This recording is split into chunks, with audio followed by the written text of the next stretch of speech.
Okay, so the next presentation, because we couldn't all go to Tokyo, Tokyo came to us. All right, to be here today. These folks are here representing a company called Rakuten. For anyone that is not familiar with that company, they're actually the largest e-commerce site in Japan, which is really, really impressive. I think their presentation is going to be totally different than anything you've seen so far today. And we're really excited to have 3 people from Rakuten. So, quick introduction is Isuru, Super Singh, hi? Yeah, that's right. Okay, and then Seth Luan, right? And then Alex Court. So, welcome guys. Good luck. Very much. Ready?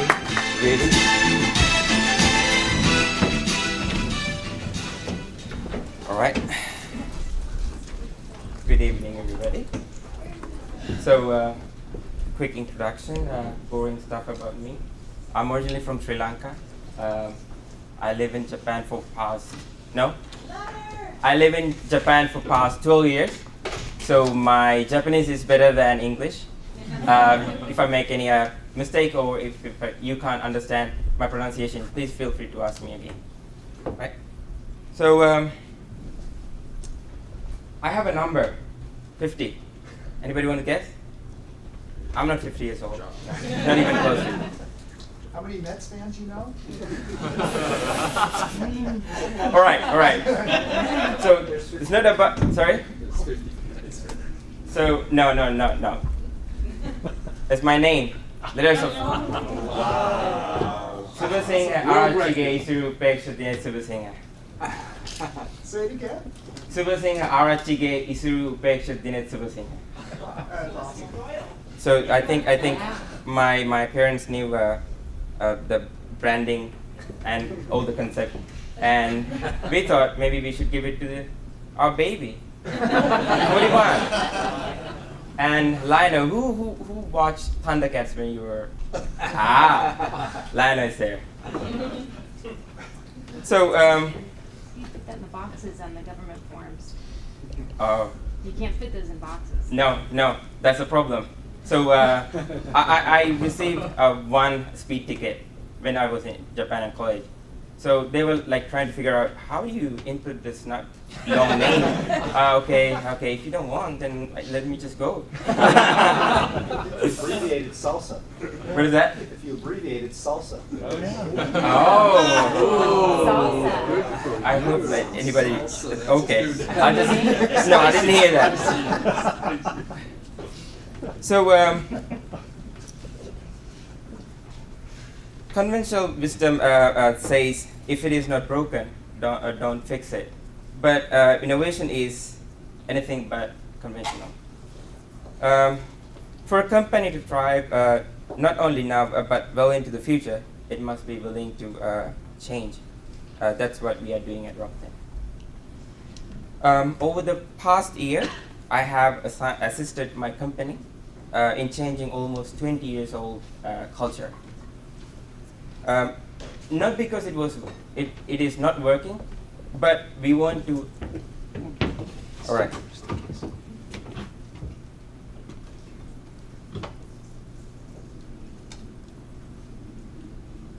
Test.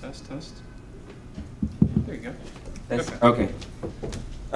So not because it's not working, but we want to survive maybe another 20, 50, even 100 years of our business in the future. So today I will tell you what we have accomplished with limited resources and time, and some of the avoidable mistakes we have made along the way. Also touch on what we see as our next step in our innovation process. So my hope today is that you leave here with knowing what we do at Rakuten, and at least remember my name, exceedingly long name. That's the takeaway. Well, so here is the agenda, a little bit about Rakuten and our process. Rakuten may be unfamiliar to many of you here in US, but we have we are the #1 e-commerce site in Japan. Beyond the e-commerce field, we own a 2013 Japan champion baseball team called Rakuten Eagle. We operate e-bank, an insurance company, mobile service, travel agency, and much more. Outside the Japan, we own Viber. Anybody use Viber? All right. We own Kobo, ebook based on Canada. Ebates, Slice, Overdrive, and we own more than 1% of Pinterest, Lyft. Our US headquarters house in San Mateo. The company culture is based on a concept called Kaizen. Have you heard the? Okay, I don't need to explain about Kaizen. Yeah, do. So I don't let's know hear it. So Kaizen is all about continuous improvement of what you already have. Kaizen is great for maintaining status quo, but it was not enough for our CEO Mikitani. He wanted to do more than just acquire and improve existing service. For the future of Rakuten, he believes that it is vital that we create company culture of innovation. Changing the goal of companies is really hard because 20 years they've been pushing everybody Kaizen, Kaizen, Kaizen. Now it's everything going to be different. We're going to talk about later during the panel discussion.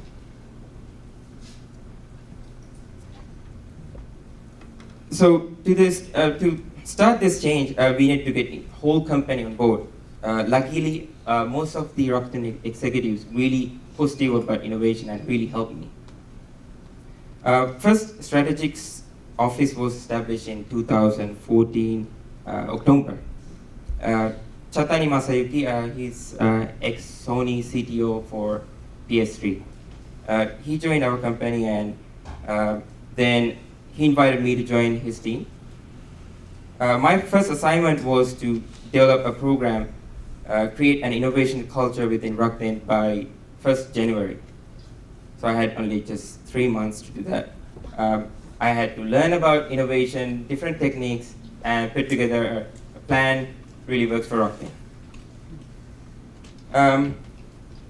So we started with a simple survey to gauge the level of understanding in regards to innovation.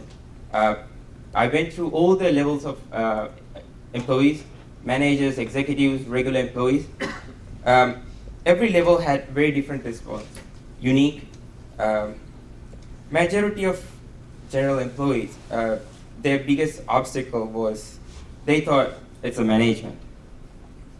They thought the management would not be happy with them getting involved in innovation as it would distract them from their daily routine job. They also felt we lacked a clear way for those interested in innovation to connect and share ideas. Management felt they lacked sufficient resources to implement innovation projects. But the executives thought, okay, this is very, very good thing to do. And they were really positive and gave me a lot of feedback about how they can support. So from this survey, we realized we need to address few different issues. Before that, this 50%, most of the employees thought Kaizen and innovation is same. That's where we struggle a lot educating employees. It is totally different. The first being, the different issues are first connecting those interested in innovation. Next was providing time and resource to innovate. Finally, we needed to improve understanding of innovation within the company. To connect different employees, we researched various tools which could not only connect people but also manage life cycle of innovation from ideate to commercialization. After extensive research, we decided we should go on with IdeaScale. So as you may already know, IdeaScale tool is a really good tool for open innovation as it is.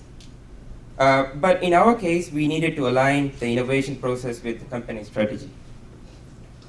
Actually, we call it streamline innovation at our company. So I was careful to customize, keep customization to the minimum, but add some necessary changes. For example, we changed the order of original stages that ideas have to go through. If you are using the latest version, you know what is stages in idea scale. We added 2 stages for team building. One is for team concept building, other one is for team prototyping. So what we found, there are some employees who just want to give the idea and maybe a business idea about how we can commercialize it, but they don't want to build something. So each stage they can engage with the innovation idea and they can just leave.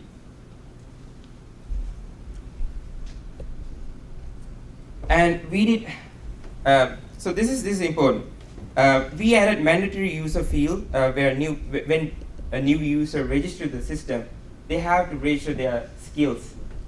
By doing that, the feature allowed members to find necessary resources to develop their ideas easily within the tool. On the other hand, it allowed them to contribute their skills effectively. Overall, this improved collaboration.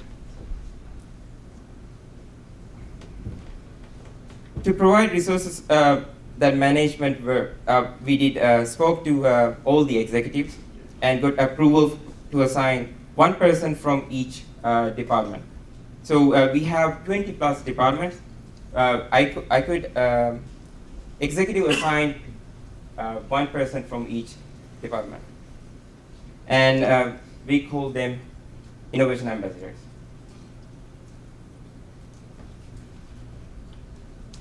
So here, certified means I made sure they all go through a workshop and certification. That way, if somebody questions their authority to judge, oh, this is innovation or Kaizen, they can at least say, oh, we know what we are doing. I mean, certification workshop doesn't mean you know about innovation, but we needed something to stop people questioning our authority to judge their ideas. So initially, their job was just limited to idea moderation, but now they support other employees to improve their ideas as innovation coaches. There are artists who, I believe they can convert a Kaizen idea, improvement idea to innovation. They know how to do that. Going far beyond the initial scope, now they lead innovation development projects and submit quality innovation ideas that make benchmarks for innovation ideas. Finally, create a culture of innovation and foster better understanding of it. We began by inviting external innovators to give a speech about their success and failures. We also started our own monthly innovation newsletter. It featured the top employee submitted innovation ideas selected by executives, and innovation ambassadors. Having said that, we were very careful to publish only innovation ideas. Sometimes top voted ideas were not innovation ideas. They were Kaizen ideas. We tried to filter out those ideas. We also have a monthly town hall meeting at Rakuten. Every month I have requested 1 innovation ambassador to give a speech about their experience and how they engage in innovation. Actually, we made sure that it is really interesting innovation and refreshing. One time I had to fly this drone. Maybe you can try it later.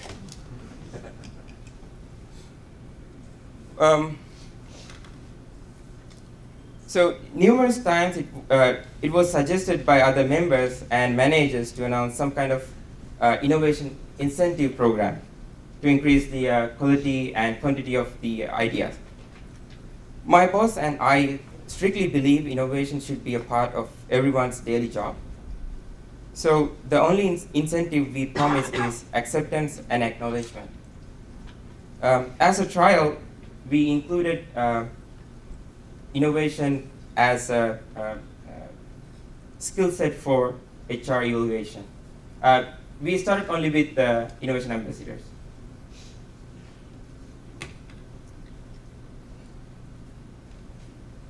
So my point is that for effective and quick result in innovation, a top-down approach works best.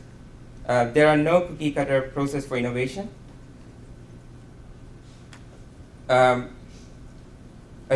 We don't need a huge budget, but collaboration is the key.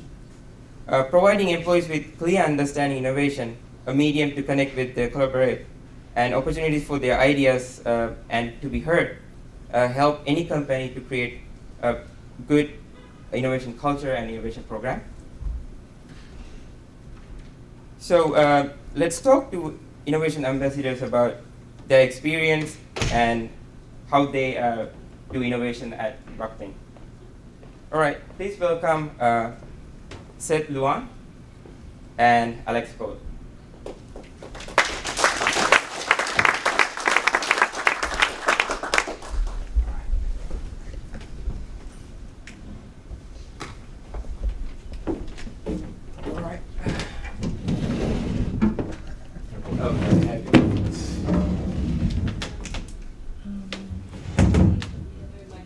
Yeah, I'm gonna do that.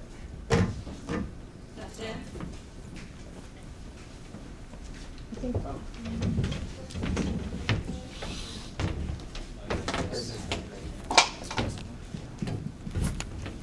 Test.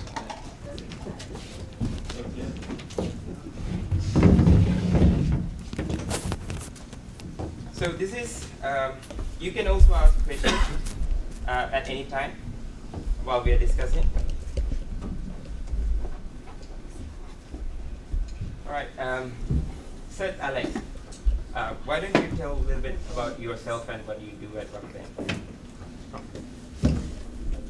So I'm an application engineer doing web applications, APIs at Rakuten, which are mobile focused. So we make mobile apps, and I'm mainly on the back end to support that.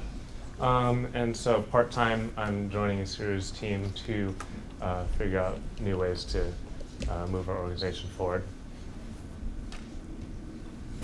Right, and I am a development manager in the finance sector. Currently, I manage a team of 70 plus.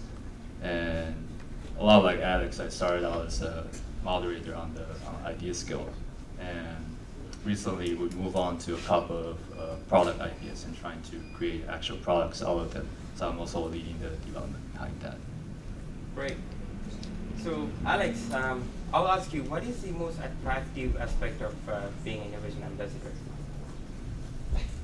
Okay, so I think. Repeat the question if you can. Oh. You don't need to The record. question was, what's the most attractive aspect of being an innovation ambassador? So I think it's a really exciting opportunity, especially in the Japanese landscape, where you have a lot of companies who are really just there to maintain the status quo. It kind of happens a lot in the software fields, where they're using kind of outdated systems, but they're spending all their time not really throwing those away and starting anew, but just spending all their time maintaining them. And they seem perfectly satisfied with that until someone comes along and starts disrupting your business.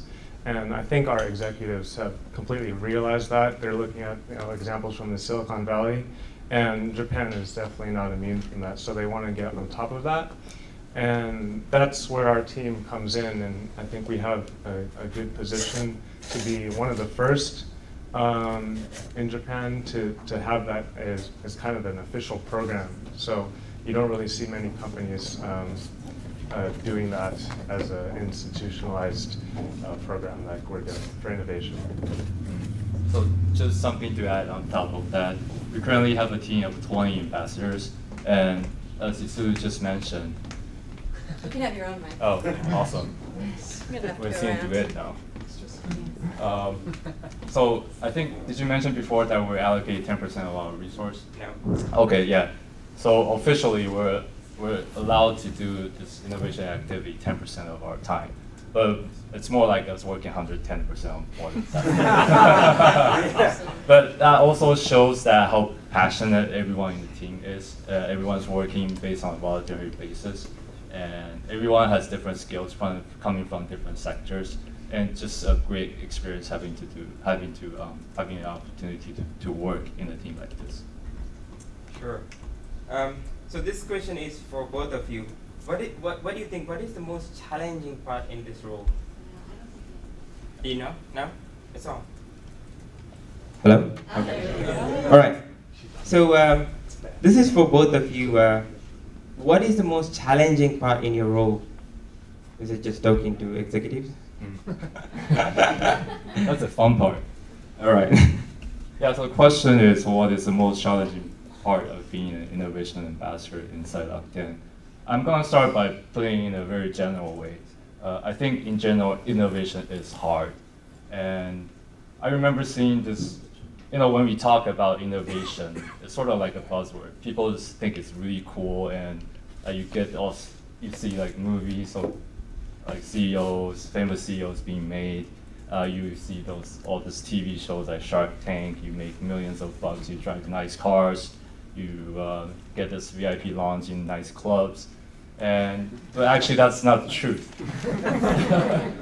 I remember seeing this picture of Mark Zuckerberg typing away on his laptop and showing his finger at the camera, trying to make Facebook happen. And apparently, that's what he did 90% of his time.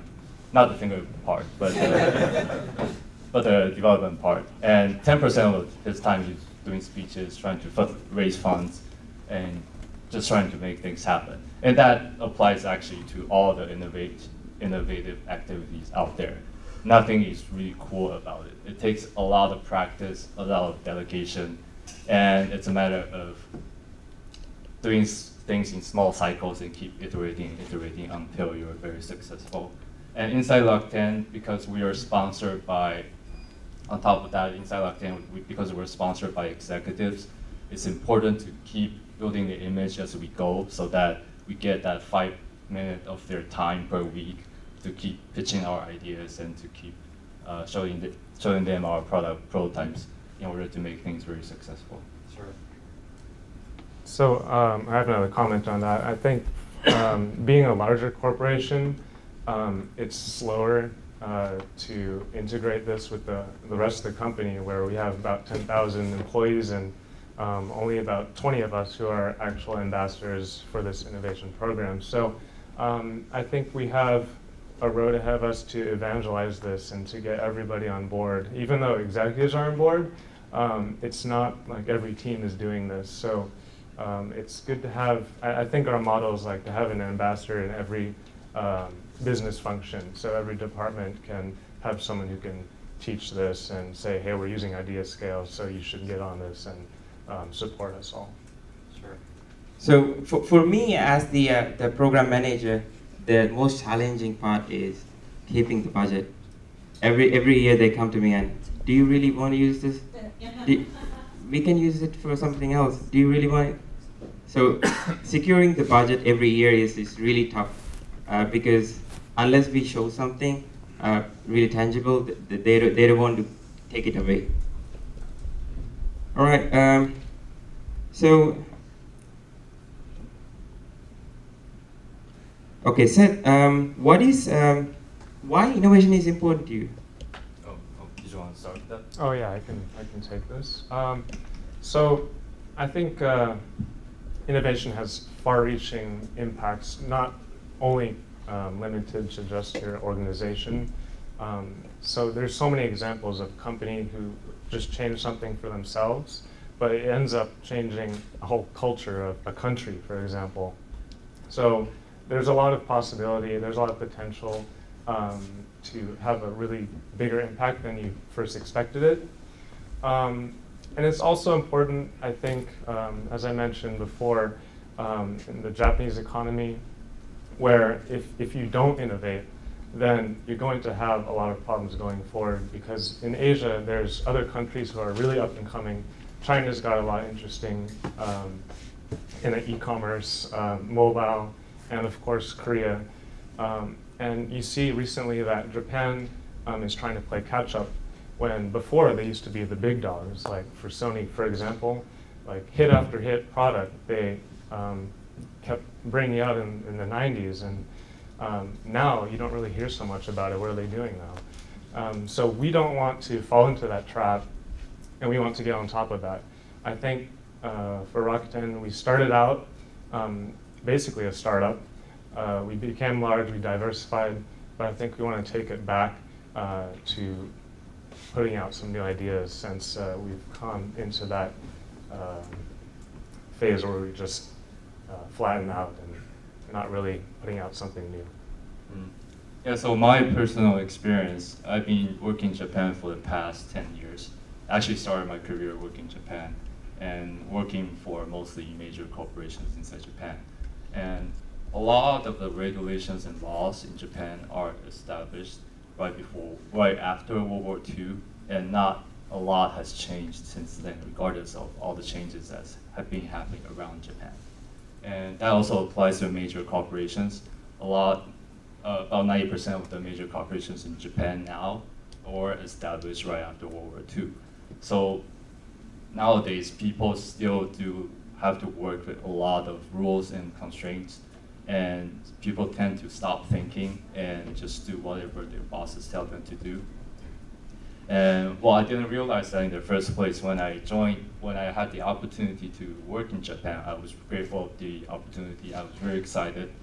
So it took me about 5 years to realize that, hey, I'm spending a lot of my time just doing what my executives tell me to do based on a simple hunch or just to make them happy, and they're not connecting to the results, and I'm not engaging my end users. I'm like, what's going on here? So I started to look outside Japan and started to see all this innovation movement that's happening, especially in the Bay Area, and start to see that with really good ideas, and if you can execute and make them disruptive business models or technologies, then you're able to break any kind of regulation or any old-fashioned style of thinking that's been there for the past 10, 20, 30 years. And that's sort of my personal epiphany. And that's when I decided that I have control over my personal life, and I like to do something to also help myself and also help the others around me to make the world a better place by preaching, evangelizing, and doing innovation. Sure.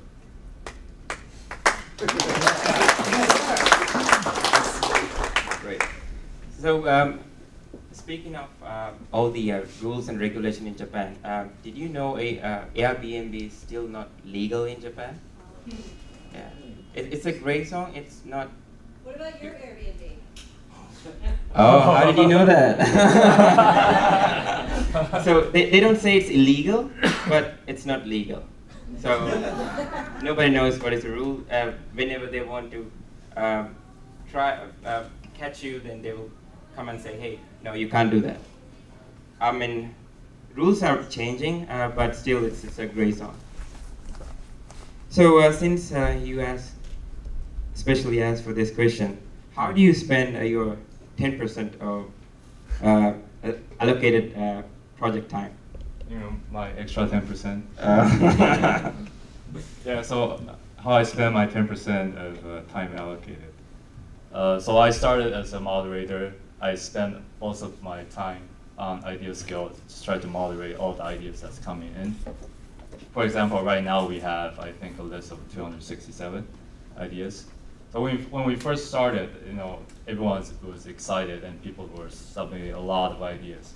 And I initially started with whenever I see this idea that is kind of interesting, I started pouncing on it, thinking that I could make it happen. So I started bringing a lot of people. I started to involve a lot of people, try to make it into actual pitch, actual project. after a while, I started to realize that it wasn't very scalable because we had so many ideas coming in, and many of the ideas actually were very small pieces to a much larger puzzle. So after a while, I actually stopped doing just pouncing ideas whenever they come in. I actually spend most of my time on trying to cultivate the idea and leaving a lot of feedback for the idea submitter to try to direct them into creating a better business model or a bigger idea for a much bigger picture. Alex, do you want to add something? Yeah, so an additional thing that we realized over using Idea Scale is there's some useful features it has, such as campaigns where you can organize around a specific field of play or business area or some event that's happening, which has helped us in the past to kind of get support or get momentum around a particular area that we want to focus in.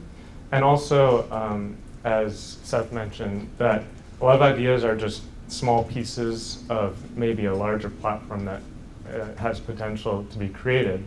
And Idea Scale has a function to merge ideas. So we're using that to combine them. Say two people who've never met have submitted similar ideas, and each of them has slight differences, but we can combine those into one idea and create a kind of makeshift team around it so that they can comment on each other and create a business pitch for that hopefully will become a real project.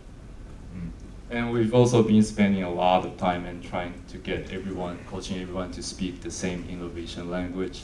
So for example, we don't call ideas on idea scale an idea anymore. We start calling it idea fragments because there are small pieces to a much bigger picture.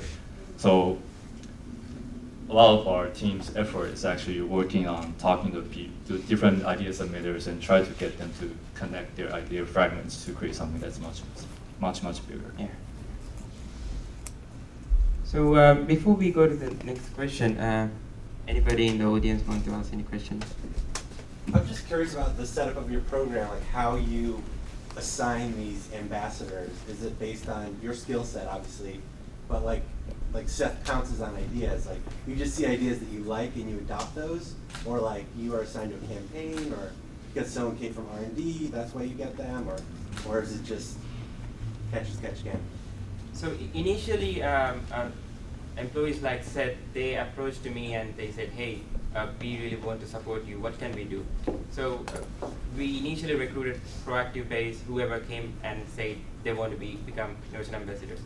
Then rest, I talked to all the executives and asked them to assign somebody from their teams. That's how we built the team. But as you can imagine, people who were assigned by executives are really not active. People who came as proactive volunteers, they are the active innovation ambassadors. So in addition to that, for picking the ideas, we have like bi-weekly meetings on to go kind of a deep dive into each idea, and then we can form a team around those ideas based on whoever has the skill set, or well, first we're going to make a business pitch to executives, and then they will make a judge as if they want to approve funding or not. So we don't actually make a project right off the bat. We have discussions repeatedly on each of the ideas first. And like Seth said, that's one of the challenges as well, is because there's so many ideas, we can't focus on all of them. There's only 20 of us right now.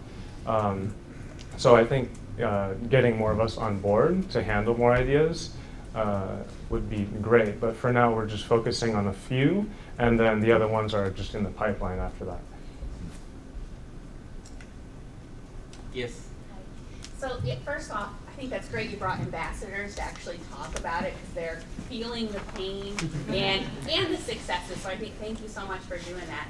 And so the other question I had was what you said about continuous improvement and innovation being different was so true. And it wasn't surprising to me that 50% said I think they're the same thing, because so many people do. I mean, even when I was hired at my organization, we want you to work on on continuous improvement, and what they meant was innovation, right? I mean, so even the company doesn't have a clear direction of what that was, so I thought that was great. And I did notice that, and we have the same problem too, where all the ideas come into idea scale, which is great. And then you have to have that funnel, right? So this is actually innovation, and this is actually Six Sigma or Kaizen. So do you have a separate team then that deals with, you have the innovation champions for innovation, and do you have green belts or black belts that deal with Six Sigma, or do the champions deal with all of that? Or do you guys say, I don't want to do Kaizen anymore? I mean, there's still basically, place, right? yeah, you're right. So what we do, we first filter using a method called CoStar. So we initially we don't say, hey, this is an innovation idea, this is a Kaizen idea. What we say, oh, if you can fill out the CoStar, we accept it as an innovation idea. If you're not, we are not interested. But at the same time, we make sure that we list out all the Kaizen ideas and send it to the relevant department. So that way, at least, we do our job, letting them know there are things to improve. Okay. So they're two separate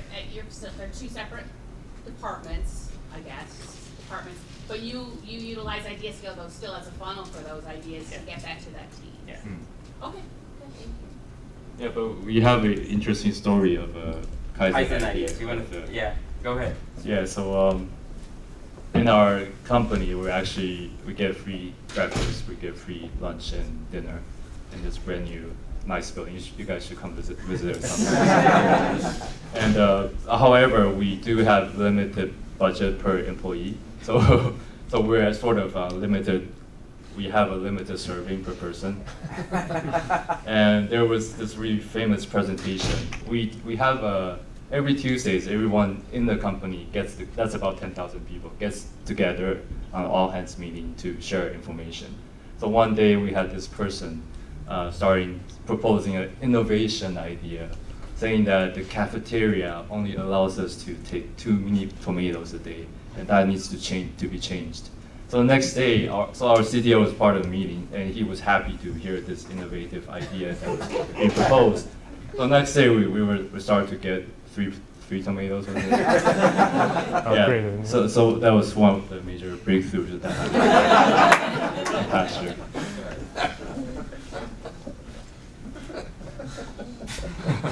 Another idea. So, Alex, is there anything that we could have done in order to get better result, faster result, and show something to executives? So I don't think it's a matter of like we made a mistake and we need to fix something that happened in the past, since we've only started this several months ago, about a year ago, and we're still in a learning process. It's not ending today. We're still going to move forward with this. But I think we've already done some things that have been interesting, such as a few weeks ago, we had this event called Mobile Summit, where we just learn about all the apps that our company is making. Each department has their own app almost. Maybe about 100 apps that our company is currently making for mobile. And at the end of the week, there was a hackathon, and we made an idea scale campaign solely based around this hackathon. And there were some incentives, like a prize for it. But the interesting thing was that integrating that with idea scale, we got a bunch of ideas just in a matter of 2 or 3 days. And those ideas were converted immediately into a demo, basically, to executives who did that Shark Tank kind of style judging. But I think that was a pretty quick success for that particular event, where we could show something within like a week that just was posted on an idea scale. Yeah, and Alex, we were talking the other day about we should probably act faster in terms of idea generation and building an idea. So in order to keep the momentum going, we need to decide that after a certain amount of discussion and investigation. So the thing with trying to investigate something or an idea is that the more you think about it, talk about it, the less and less attractive it gets. So I think we believe that it's very important that just after a certain amount of time, we should just start building something, prototyping, building a minimum viable product, and just to get a feel that it's really out there and start to get feedback and try to iterate as much as possible in order to make us more successful. Sure. So, anything about the next step? Is there anything that we should do than what we do right now?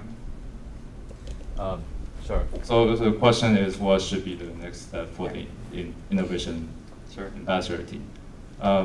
So for me, I'm actually seeing a bottleneck that's happening right now inside the team. We have a team of 20. Currently, we have 267 ideas that's being submitted. And a lot of our time currently is actually working on trying to make actual products out of 3 ideas. And that actually means that we're sort of leaving the other 264 ideas sort of unattended at this moment. And which is, we're growing in the early stages, so we're gonna face that bottleneck one day or another, which I think is a good sign of growth. But our next step is try to coach other people inside the company as much as possible, try to evangelize as much as possible, and empower the other people to maybe own their own ideas, build their own teams. So thinking about spending 10% of my time coaching the others, and we have 10,000 people in the company, and if everyone spends 10% of their time doing something innovative, I think it will add up to a lot more than what I'm capable of. Sure. So one more thing is that I think right now, with all of the ideas that we're moving forward, we're on the verge of producing some results. So pretty soon we'll get there. We have teams around at least 2 projects right now, which is good news. But I think like Nick's presentation earlier, where you have an idea, it sounds great, but you get stuck at the point where how do you bring it to market? It maybe dies after that since you don't really get support or funding. So I think managerial support, executive support, and more awareness within the teams, especially for a large organization, is going to be critical to get those completed and to market. Yeah, we have a lot of room to grow too. Currently, we only have less than 10% of active user penetration on idea scale. So there's still a lot of potential out there. Sure. So go ahead. So as in your ambassador role, are you each responsible for how you market in your areas, or do you discuss it together and have one plan that you're implementing? I mean, do you do it solo or do you do it as a team for your marketing? We first try to build also the idea is, do we try to work on the ideas as solo, or do we work together as a team? Is that correct? No, basically how getting people engaged.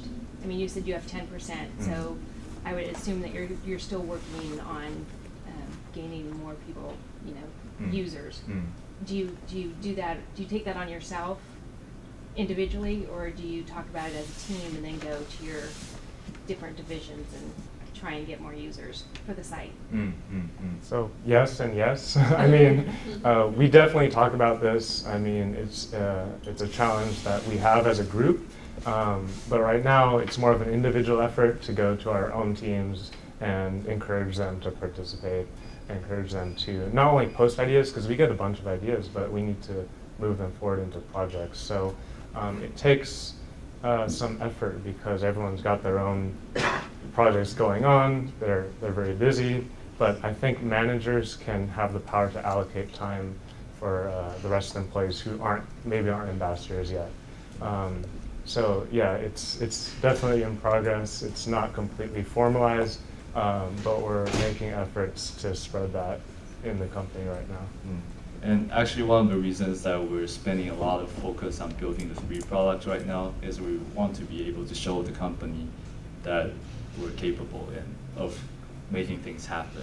And once that happens, it's a milestone for us to build our brand, and people will naturally want to jump into this really cool initiative that's happening. So Alex said something very interesting at the very beginning, the Japanese landscape.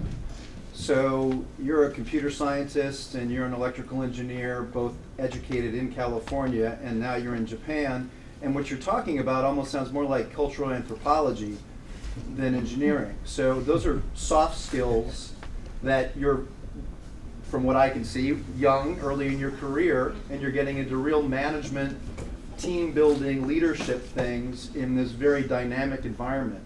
Are those just natural skills that you have, so to speak, speaking of your roles? Or how does that sort of work in terms of combining these engineering with these soft skills of understanding culture and team building in a completely different environment? So I think it comes from experience in working in Japanese teams. You can get that from technology. It doesn't have to be in a business role. You can see the landscape of how software is being designed, for example, and the mindset of your team members, how they work. So I think soft skills just will come with that experience with working with Japanese employees. So you can see it's easier to see the differences coming from. I'm from California too, so it's quite a stark difference. So I can tell like what needs to be fixed and what things are good. It becomes easier from the other side, I think. Yeah.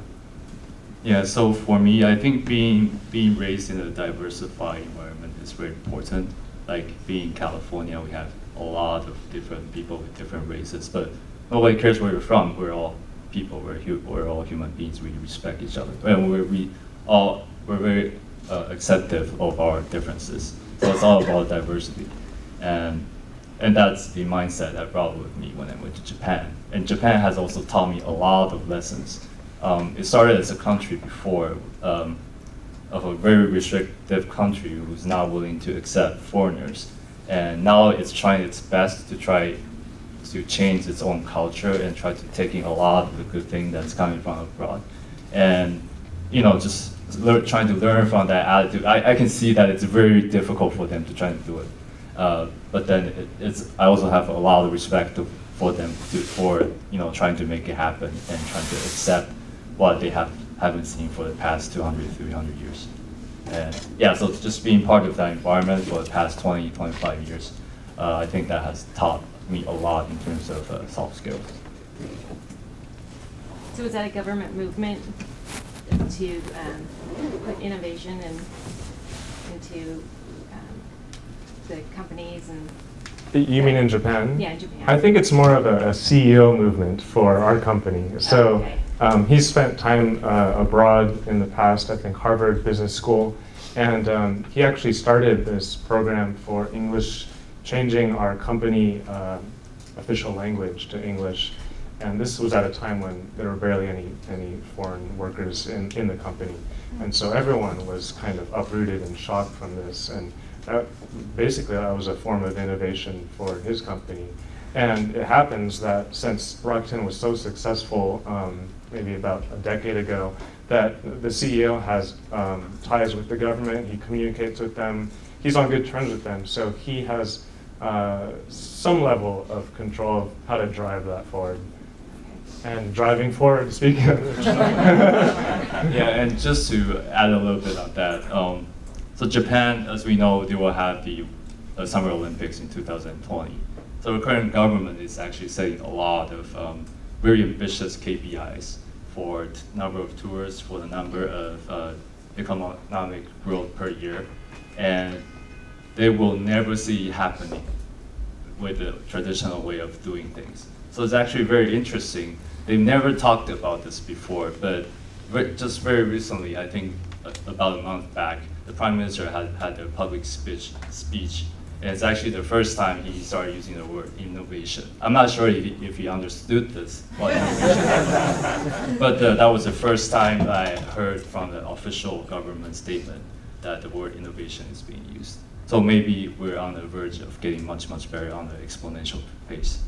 So I'm looking forward to that. Okay, thank you. Yeah, okay. I must say, I'm very impressed with what you're doing. What I know about your program is really kind of a great example. Also, it's not only that you're pioneering at your scale in Japan, you can say. It's also that your program is really very organized, very structured, and it's a great example to me, to be honest. And I'm also very impressed that you're here and taking the time. But Rakuten Rakuten is on the other side also not a very typical Japanese company, I think you can say.